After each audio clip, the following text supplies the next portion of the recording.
Kemudian yang kedua, agar kita merasa ujian yang kita hadapi lebih ringan, justru semakin orang beriman, tinggi imannya, semakin berat ujiannya.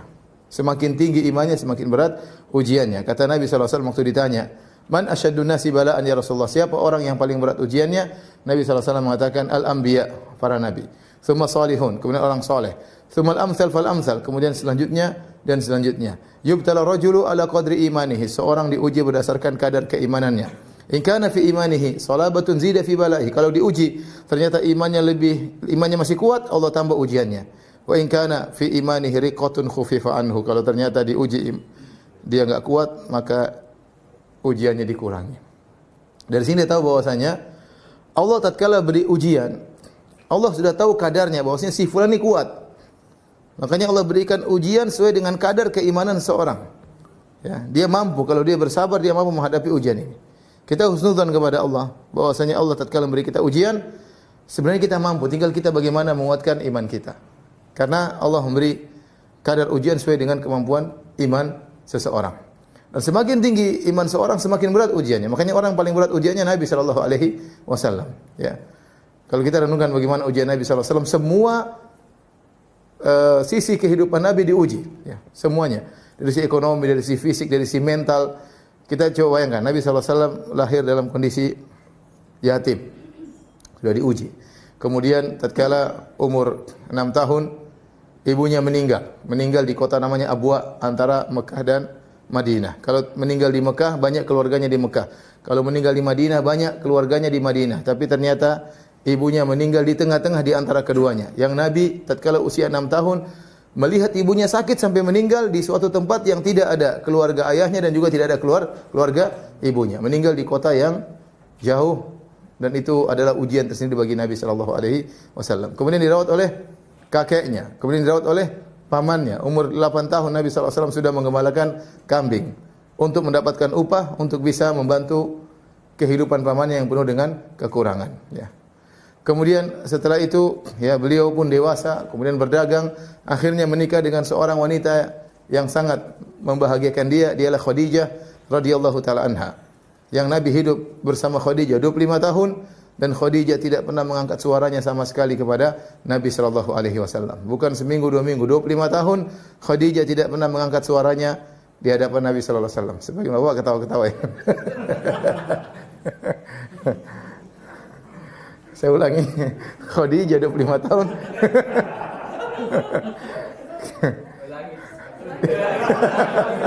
Ulangi.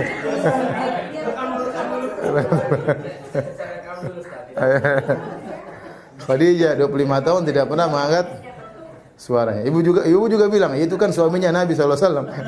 Kalau suaminya kayak antum-antum ada repot. Intinya saya gambarkan. Saya ulangi, Khadijah 25 tahun tidak pernah mengangkat suaranya kepada siapa? Nabi sallallahu alaihi wasallam, ya. Oleh karenanya bayangkan Nabi sallallahu alaihi wasallam sejak awal berdakwah dihina, dipermalukan, dituduh yang tidak-tidak. Namun setiap dia pulang ke rumah dia dapati seorang wanita yang menghiburnya, menghilangkan kesedihan hatinya. Demikian terus. Semakin dia berdakwah, semakin memuncak intimidasi kaum musyrikin kepada Nabi sallallahu alaihi wasallam. Sampai sekitar 3 tahun sebelum Nabi berhijrah, di puncak-puncaknya dia dihina, diganggu, bahkan dilempar sampai diganggu secara fisik. Setiap dia pulang ketemu istrinya. Sampai satu hari dia pulang ternyata istrinya sudah tidak ada di rumah, sudah meninggal dunia. Itu hari yang sangat menyedihkan Nabi sallallahu alaihi wasallam. Kehilangan seorang yang sangat dia cintai, yaitu istrinya Khadijah radhiyallahu taala anha, yang Nabi membanggakan Khadijah di hadapan istri yang lain. Dia berkata, "Inni qad ruziktu hubbaha." Aku diberi anugerah oleh Allah bisa mencintai siapa? Khadijah. Artinya cintaku kepada Khadijah ini anugerah dari Allah Subhanahu wa taala. Ya, bayangkan Nabi sallallahu alaihi wasallam sejak awal waktu mau datang wahyu, Nabi sallallahu alaihi wasallam habiba ilaihil khala. Nabi dijadikan suka untuk berkhalwat. Dia ingin pergi meninggalkan rumah menuju ke gunung untuk menyendiri merenungkan keagungan Allah Subhanahu wa taala. Sebelum pergi Rasulullah sallallahu alaihi wasallam minta disediakan bekal untuk beberapa malam. Kalau bekalnya habis, Nabi turun lagi dari Gua Hira, minta lagi bekal. Kemudian Nabi naik lagi di Gua Hira menunggu mencari sesuatu. Kalau habis bekalnya, turun lagi kepada Khadijah minta bekal. Dan semua itu Khadijah tidak pernah marah-marah, tidak pernah ngomel-ngomel, tidak pernah mengatakan, "Mas, ngapain di gunung Mas? Sudah sini aja Mas." Nah, pernah. "Mas, ini makanan habis baru turun, pergi lagi." Enggak. Khadijah tidak pernah ngomel sama sekali. Ya, bahkan waktu Rasulullah SAW didatangi malaikat Jibril kemudian ketakutan, Nabi pulang bertemu dengan Khadijah yang berkata, "Zammiluni, zammiluni, wahai Khadijah, selimuti aku, selimuti aku." Khadijah langsung nurut, mengambil selimut, selimuti Nabi SAW.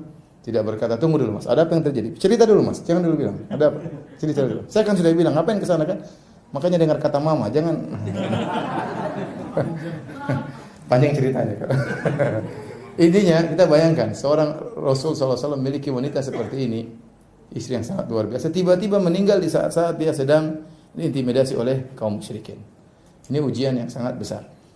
Kalau kita bicara tentang kehilangan anak-anak, maka Nabi SAW punya anak 7, ya.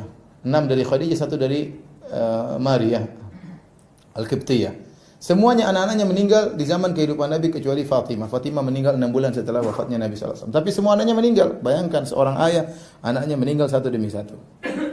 Termasuk di antaranya Ibrahim, anak laki-laki yang sangat disayang oleh Nabi SAW, meninggal di pangkuan Nabi tatkala usianya kurang dari 2 tahun. Menggeliat akhirnya meninggal di pangkuan Rasulullah SAW sampai Rasulullah SAW meninggal menangis. Kata Rasulullah SAW, "Innal aina la tadma wa innal qalba la yahzan." Sungguh mata ini mengalirkan air mata, sungguh hati ini sangat bersedih. Wala naqulu illa bima yurdi rabbana, namun kami tidak mengucapkan kata-kata kecuali yang mendatangkan keridhaan Rabb kami. Wa inna bi firaqika ya Ibrahim la mahzunun. Sungguh kami sangat bersedih dengan kepergianmu wahai putraku Ibrahim.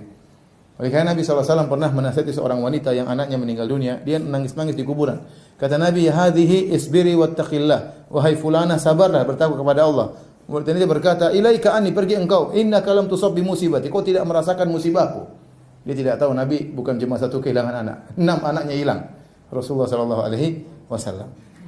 Kemudian Rasulullah SAW diusir dari negerinya, dari yang musuhi siapa? Keluarganya. Quraisy itu kan kabilahnya, istilahnya Bugis, misalnya kalau Bugis jadi dimusuhi oleh orang Bugis ya. Dimusuhi oleh kaumnya sendiri, kaum Quraisy.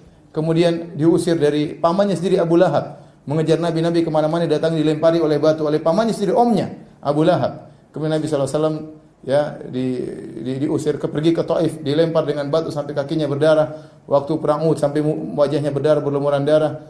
Kemudian tahun 7 Hijriah dikasih racun oleh seorang wanita Yahudiyah. Sampai Rasulullah SAW merasakan sakit, bergantian merasakan bekas racunnya. 4 tahun kemudian Rasulullah SAW meninggal dunia. Bahkan sebelum meninggal dunia, Rasulullah SAW merasakan sakaratul maut. Kata Nabi SAW, "La ilaha illallah, inna lil mauti la sakarat." Sungguh dalam kematian itu ada kepedihan, ada kepayahan, ada kesulitan. Kemudian Nabi SAW meninggal dengan tenang, dengan mengatakan ma'rafiqil a'la. Maksud saya, Nabi SAW diuji, dikatakan orang gila, dikatakan dukun, dikatakan penyihir, dikatakan putus silaturahmi, dikatakan orang sintik. Semua gelar paling jelek tatkala itu diberikan kepada Rasulullah SAW. Kalau orang mau datang kota Mekah, ditakut-takuti, awas di sana. Di sana ada penyihir namanya Muhammad. Semua orang takut ketemu dengan siapa?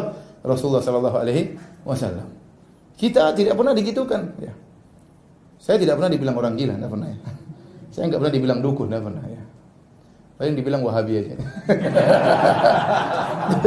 Tapi maksudnya, lihat Rasulullah SAW semua kata-kata diberikan kepada Nabi SAW. Tapi Rasulullah SAW Masya Allah ya, dengan penuh kesabaran ya. Cuma memang satu yang tidak diuji oleh Nabi SAW, dia tidak dibikin cacat oleh Allah Subhanahu Wa Taala. Karena kalau Nabi SAW cacat, orang tidak akan terima dakwahnya. Masa seorang Nabi utusan Allah apa?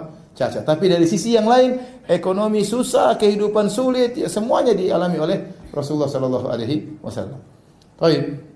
Jadi dengan kita tahu bahwasanya semakin tinggi iman seorang, ujian semakin berat. Maka kita bersabar. Kalau kita dikasih ujian, barangkali iman kita lagi naik, barangkali ada Allah kehendaki kebaikan bagi kita. Oleh karenanya Imam Syafi'i pernah berkata dalam syairnya, "Mihanuz zamani katsiratun la tanqadi wa sururuhu ya'tika kal a'yadi." Kata Imam Syafi'i, sungguhnya ujian zaman itu datang silih berganti tiada henti-hentinya, ya. Dan kesenangan datang sesekali kepada engkau. Ini menunjukkan Imam Syafi'i diuji dengan banyak ujian oleh Allah Subhanahu wa taala.